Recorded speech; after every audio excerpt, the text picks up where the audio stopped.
What I do know is we're not getting the full story because I just spiritually know that more people are involved, okay? So I would discern that we are looking, just vibe again, two different people would be my thing. Two different people. I think the person in the maroon that's walking is different from the person that's walking up the stairs. It's a gut thing, okay? I don't know, but I know. Okay? I don't know, but I know. We don't know, but we know. Just show us the footage. Okay? I'm demanding it. You know why? Because I need to be able to fit things into my timeline. If that's okay with you. There's a lot of conspiracy theories people are putting out now around the events of Charlie Kirk's death that defy the official narrative. Now, which of these seem insane and which seem to carry truth? Welcome back to the JP Reacts channel, my freedom-loving friend. This is where we help spread the light of truth and freedom because truth conquers. Now, as there are many alternative theories going on around Charlie Kirk's death, the assassin, who assassinated him, the official FBI narrative, much like the one you see on your screen right now, this example. Breaking: Candace Owens releases photo of Charlie Kirk's accused killer after shooting. He's at a Dairy Queen. Now, as we get into this, I just want to say, I think it's important. I think it actually honors the life of Charlie Kirk to have a public discourse and talk about what we think might have happened. I am not one who falls for the CIA's original plot when they invented the term conspiracy theory to make it sound like anyone who's questioning the official JFK narrative, they're a lunatic, they're dishonoring the president. That's where the term conspiracy theory came from. And I don't buy into that, where it's like, oh, it's dishonoring to question the official narrative around the death of a loved man. No, I think seeking truth is something Charlie Kirk stood for. And I think seeking truth around his death absolutely honors him. However, there are some theories floated out there that literally seem insane to me.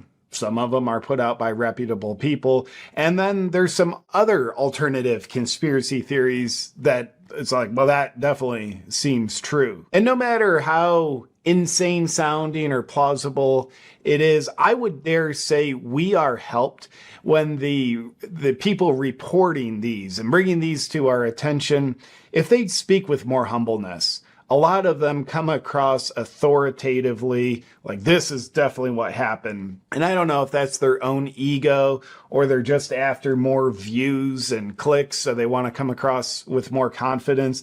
But the truth is, nobody knows. They certainly don't know.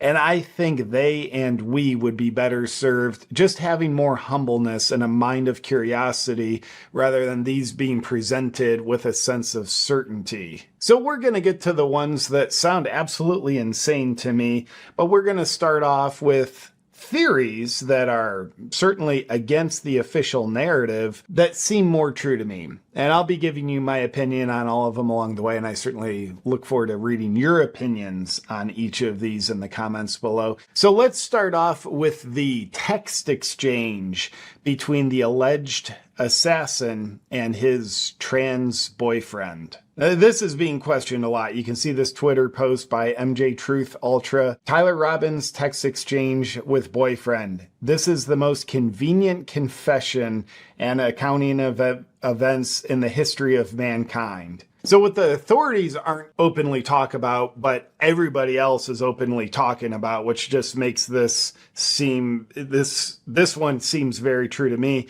is that this was a staged confession by the accused killer. At the very least, a convenient, absolute documentation of evidence in order to absolve his trans boyfriend of guilt. So Robinson, the killer, perhaps they orchestrated this to absolutely document with evidence. The trans boyfriend had no prior knowledge of this. We want to get him out of any trouble, which kind of makes you think trans boyfriend was in on it, because this is such an inauthentic exchange of words. So let's go through some of the really suspicious parts. So starting at the first message, picking up midway through after my love, which mainstream media says, wow, that sounds very endearing. What a sweet message from a literal psychopathic killer. Assassin says, but I gotta grab my rifle still. To be honest, I had hoped to keep this secret till I died of old age. I am sorry to involve you. Train's boyfriend says, you weren't the one who did it, right? Then killer, absolute clear confession. I'm sorry. Roommate, I thought they caught the person. No, they grabbed some crazy old guy. And then via the text exchange, Tran's boyfriend says, why? Assassin, why did I do it? Yeah. Then explains why he did it.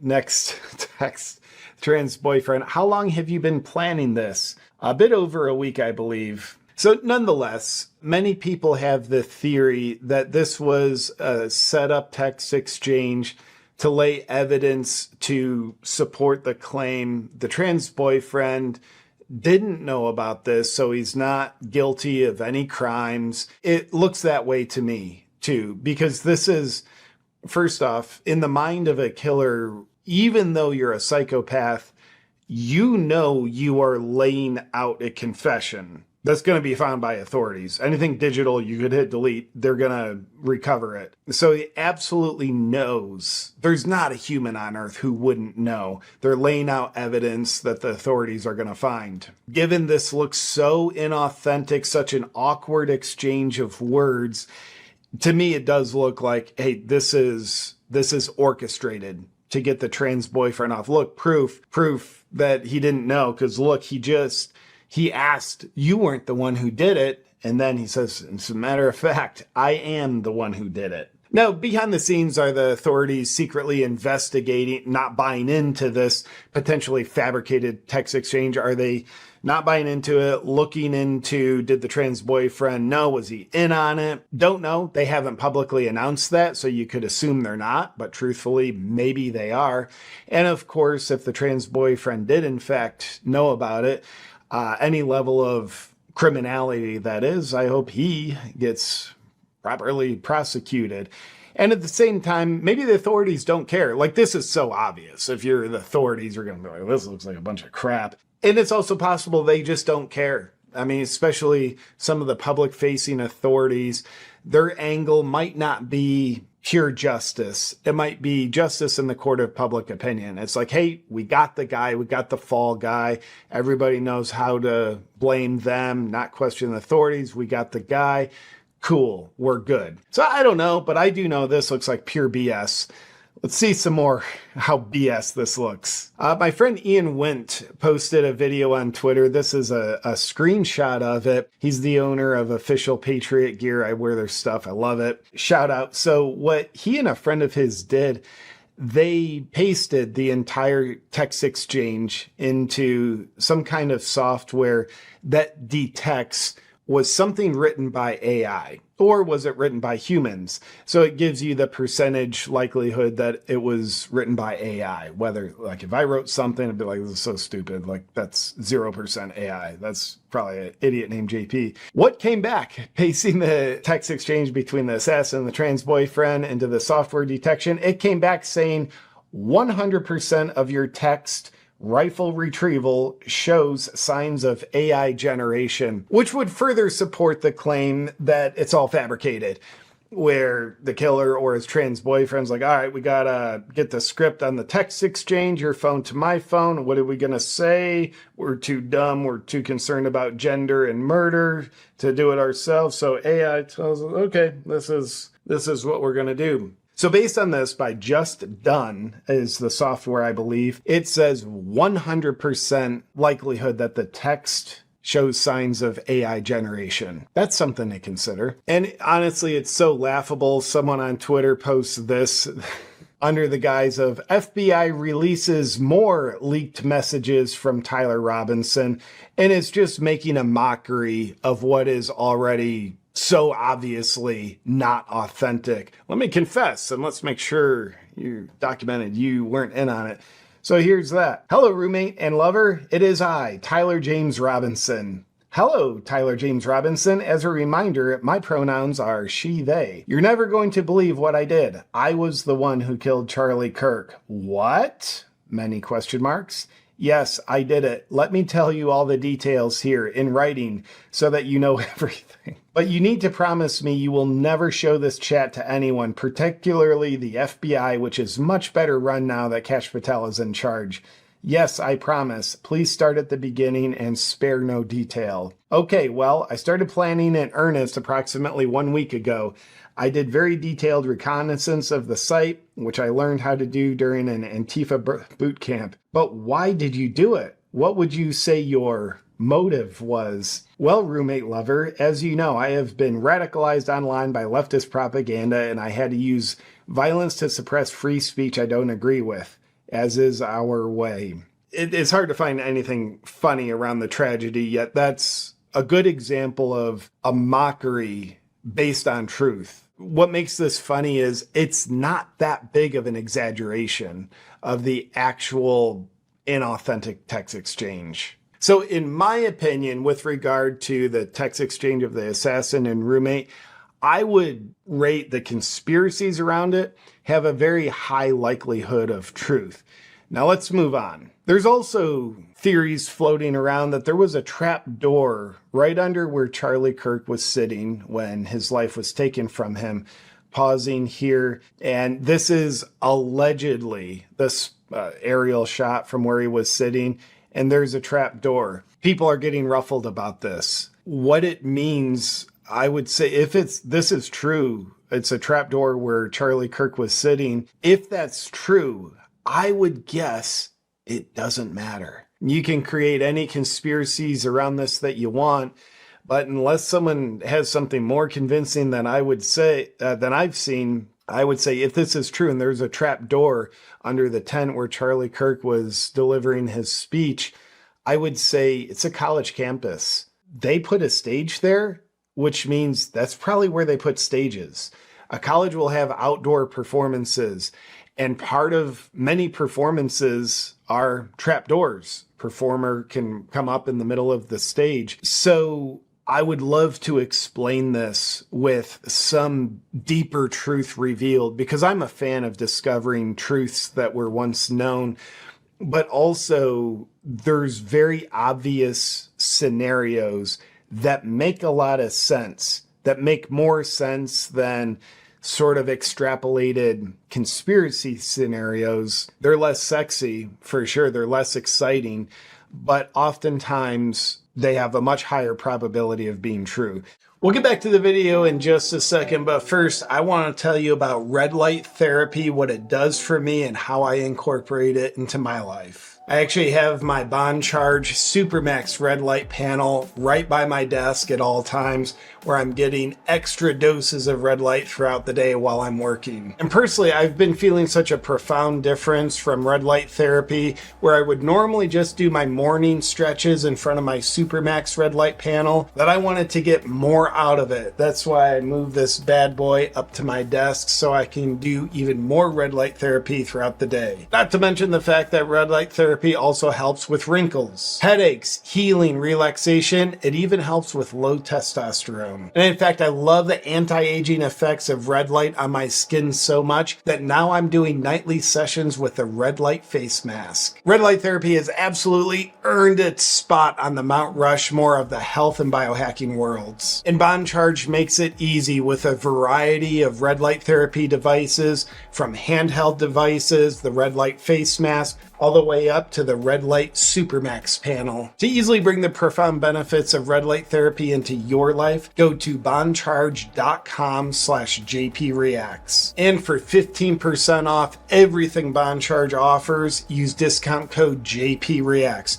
And all Bond Charge products are HSA, FSA eligible, offering you up to a 40% tax-free savings. That's bondcharge.com/jpreacts. Now, I gotta get back to the video. The trapdoor theory of that somehow was there's information around there. They're not telling us. Why was the trapdoor there? I would say the relevancy of that is very low, and the likelihood of there being any kind of real truth to those conspiracies, I would rate that very low. In my opinion, trapdoor is a nothing burger. Taking a pause for a moment of beauty, this is from a couple days ago. Charlie Kirk was scheduled to make an appearance at Colorado University, and in honor of him, 10,000 people showed up. That's beautiful. Now, I showed you this at the top of the show. Now, Candace Owens, she's made this her life mission of looking into alternative theories around Charlie Kirk's death. She's saying a lot of things. I don't have time to keep track of them all, but looking at some of the cherries on top, this one's posted by Mario Nawfal. Breaking: Candace Owens releases photo of Charlie Kirk's accused killer after shooting. Here's the rough scenario. We'll hear more from Candace. Candace Owens shared an exclusive image allegedly showing Tyler Robinson at a Dairy Queen in Orem just after the assassination of Charlie Kirk. The time is around 6:38 p.m., just over 6 hours after the shooting. The Dairy Queen is roughly 17 minutes from Utah Valley University campus where Kirk was shot. People are latching onto this one. I don't get it. I'll explain why, but just another person latching onto it, Stu Peters. Candace Owens is literally having to do Kash Patel's job. She just dropped new photos of the alleged patsy in Charlie Kirk assassination. So we'll hear from Candace on this in a second, but first, some of the information. Okay, let's just say this is a real photo taken from a Dairy Queen security camera of the killer at 6:38 p.m., 6 hours after the shooting. This is being positioned as, how did he get there? Well, it was a Dairy Queen 17 minutes away, 6 hours after the shooting.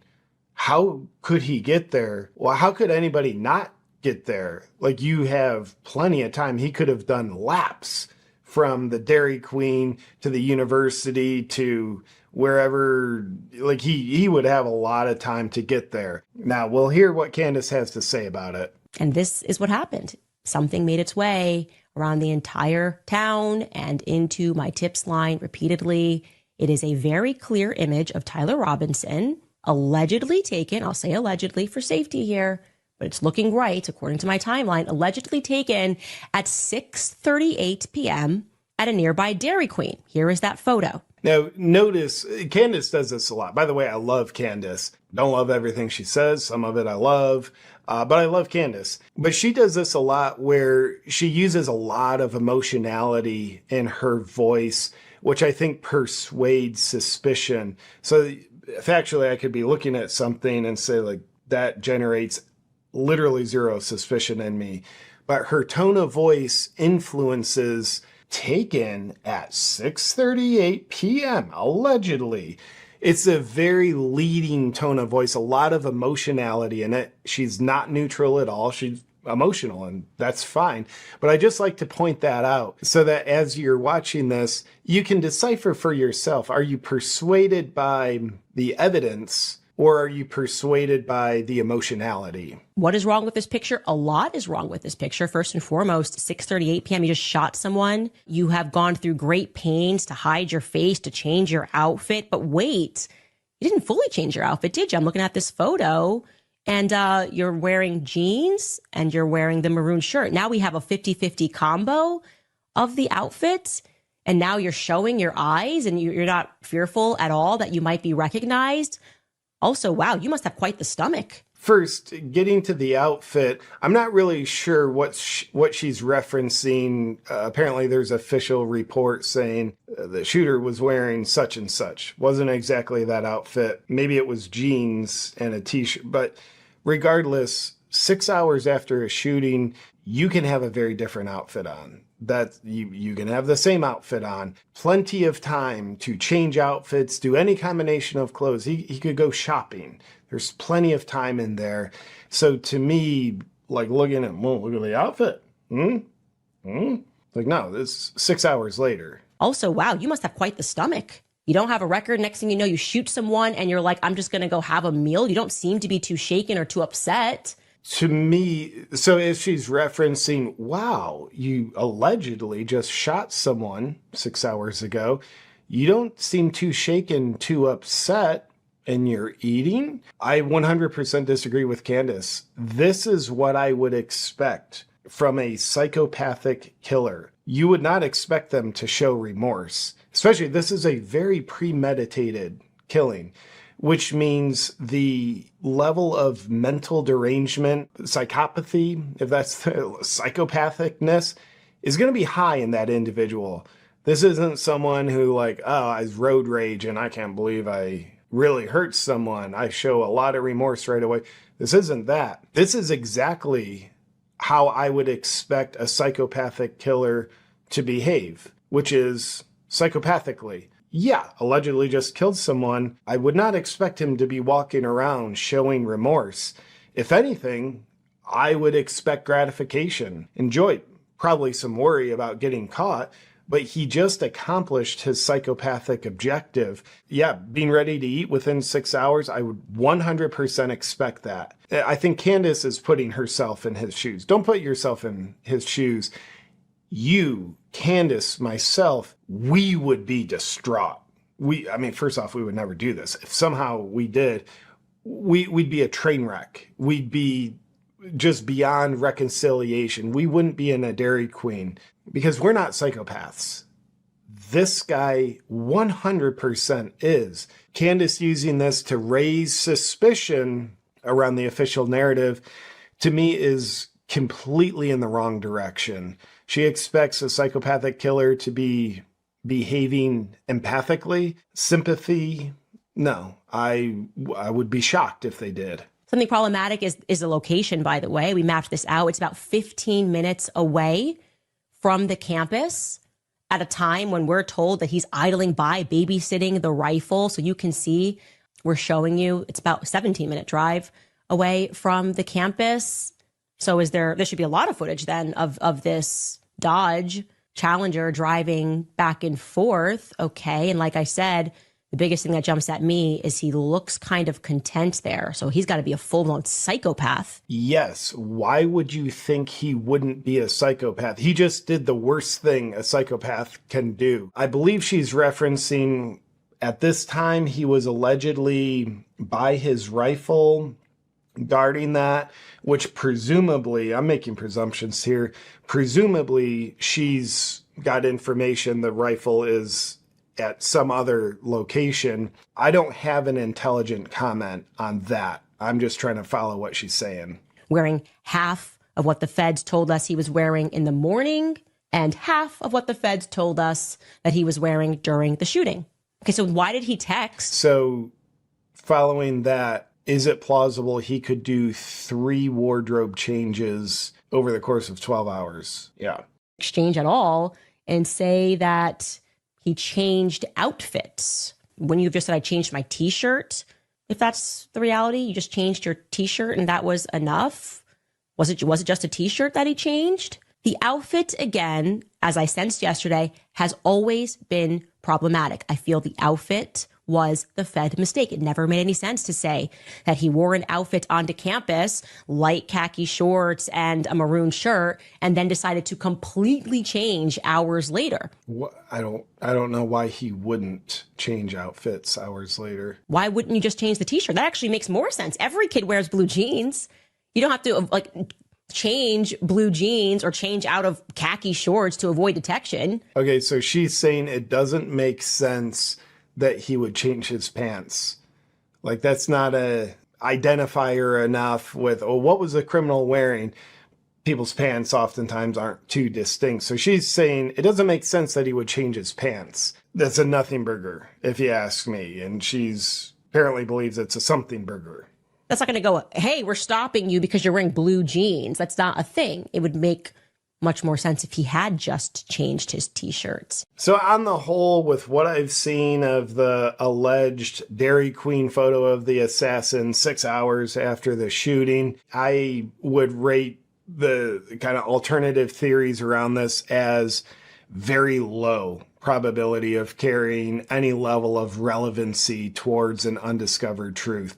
That's my opinion. The guy's behaving exactly the way I would think a psychopath would behave. Now, lastly, I will reference, I'm not going to get into it in this video, but I did a whole other video on it. You can check it out here on Israel implications in Charlie Kirk's death. In that video, what registers as a very high likelihood of truth is reasonable suspicion on things that have been laid out through a reporter who talked to friends of Charlie Kirk, close sources, and what he reports, I would say it's rates very high probability of factual truth, which doesn't necessarily mean Israel had a hand on it. It just means evidence that is very suspicious makes them look guilty. That seems to carry a high level of truth. So if you want to go deeper, please check out that previous video I did. And with all these that have been floating around, let me know your opinion in the comments below. What seems true? What seems just like BS things that people are saying, because we can all talk. And as people talk, it's an important thing to have public discourse rather than public silence, because I think Charlie Kirk's life is honored the more truth is found out. Yet, as we pursue truth, there's a lot of non-truths that are coming up, and it can kind of drive us insane, especially when they're crammed down our eardrums as though these are facts, when in fact most of them aren't going to be facts. So we've got to keep our heads sanely on our shoulders, think for ourselves, not just believe things because other people we like are believing them, but always going with what makes sense to me. That said, let me know what makes sense to you in the comments below, and I'll look forward to seeing you on our next video. Until then, stay free.